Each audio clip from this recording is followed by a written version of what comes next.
when we're talking about short-term rentals, it does not mean that you are never going to hold property. It does not mean that.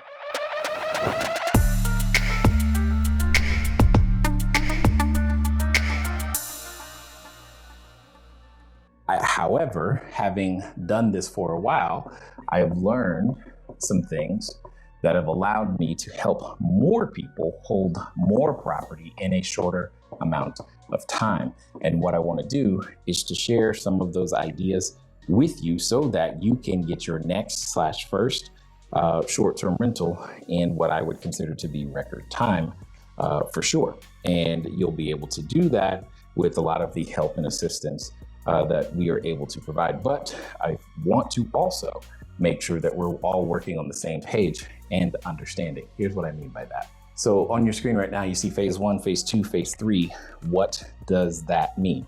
Well, what that means is that this business, in my estimation, comes to you in 3 different phases. It comes to you in 3 different phases. So the 3 different phases in this case are phase 1, phase 2, and phase 3. In phase 1, you're currently at 0, trying to get your first one.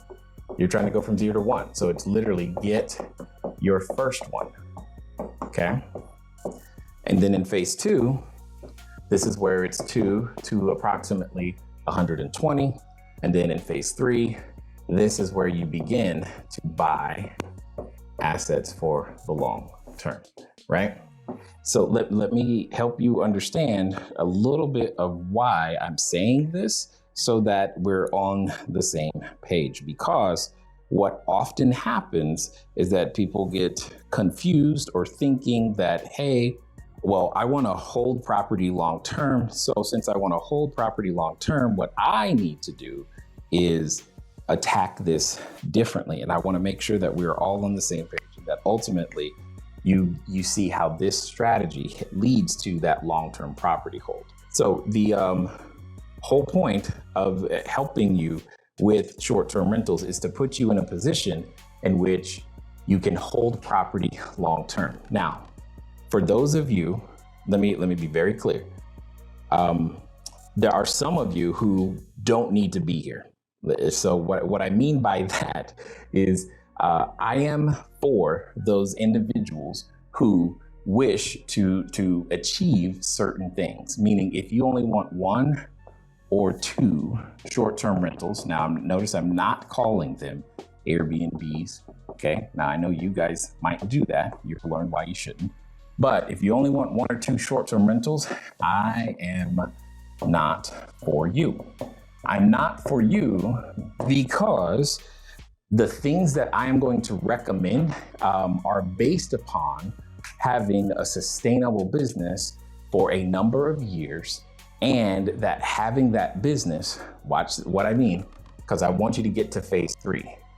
So you're in phase 3 when this is what I consider phase 3. Your monthly net income, okay, monthly net income is equal to or greater than, okay? Equal to or greater than the down payment for whatever asset you want. Whatever asset you want. And we're going to talk about this word asset in a minute.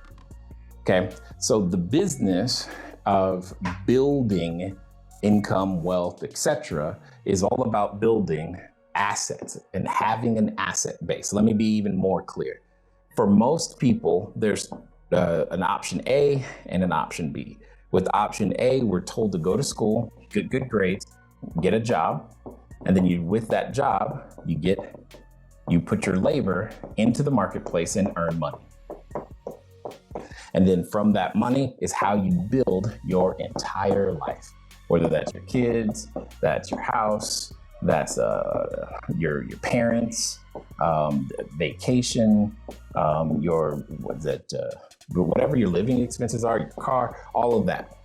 And then what happens is if something happens to your labor, either your mind or your body says, I quit, or I don't want to do this anymore, then your income is at risk.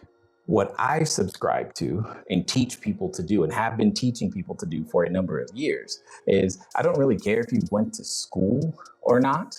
What I do care about is what you do with your labor. So whether you went to school, and even if you have a job right now, this is where it differs, okay? Right here at this point. So what you do with your labor is you build assets, and specifically assets that produce income. And then tomorrow, you learn to build more assets that produce income. And then the next day, you build more assets that produce income. And then the next day, this is literally how you can survive in the economy, is by continually to build assets. Now, here's the challenge.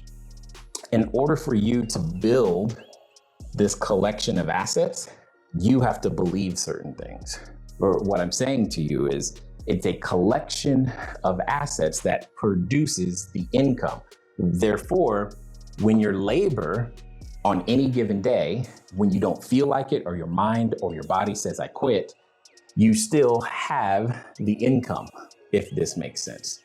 See, I know that we understand that, I'll say instinctually, but what we don't do is make that the basis of our existence, right? We still think, here's the phrase, here's part of the challenge. We think we need a job. And it is that thought process that has prevented you from being able to achieve, I will say achieve greatly, or achieve in a way that actually makes more and more sense. I don't need a job, I need a source of income. Because here's the truth of the matter, is if you had right now today, if I said to you that, hey, no matter what you do, okay, no matter what you do at the beginning of next month, $10,000 is going to show up on the 1st. And so long as you spend 100, I know this is against some of you right now freaking out. You got to spend 100% of it. You can't borrow any extra money. You can't lend any extra money. You can't buy any assets. But if I said, hey, if you spend 100% of it, then the following month, another $10,000 would show up on the 1st. And here's the truth of the matter. Even if you have $0 in your bank account right now today, if this was your life, if this was your situation, you would be able to make your life work to some degree. If you knew beyond a shadow of every doubt, your worst case scenario is spend all the money and another $10,000 shows up every month for the rest of your life, you could figure out a way to begin to make that work. Now, I am not suggesting or saying that that's what you should do. What I am suggesting and saying is it is a different way of thinking, because we're trained to think, how can I go to work to create some income and then use that income to hopefully keep my living expenses so low that I could have enough left over at the end of the month. And what I'm saying is I'm focusing on the other side of that equation. Now, if we had a plan for building enough assets to replace our income, lifestyle, and anything else we wanted to do into the future, then we would be having a different discussion today. And that is where I believe short-term rentals comes into play. It's for those of you who want to think like the following. You want to take your existing, so on your notebook somewhere, you're gonna take your existing annual income. And what we're gonna do is literally replace it. But in order to do that, we have to address some of the things that you currently believe. Here's another equation, write this down. An asset is comprised of the correct mindset plus the correct skill set plus the correct tool set. All three of these things. It takes all three of these things in order for it to work, right? I don't care what it is, right? Whatever you put, what we're gonna put here? You wanna own rental property. Cool.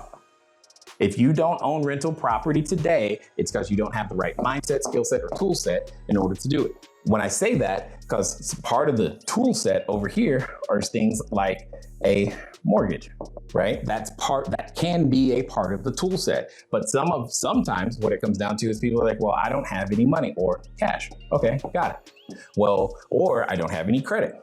Okay, got it.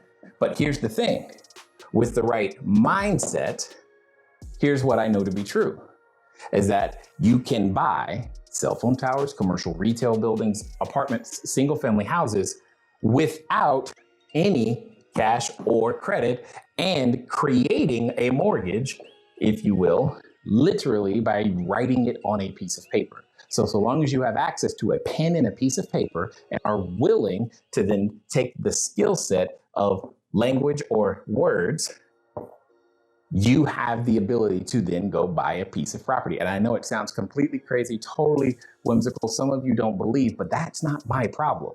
The fact that you don't believe. So the one thing we're not going to do is try to convince you. I'm just going to tell you that this is the process of what it takes. The correct mindset, skill set, and tool set.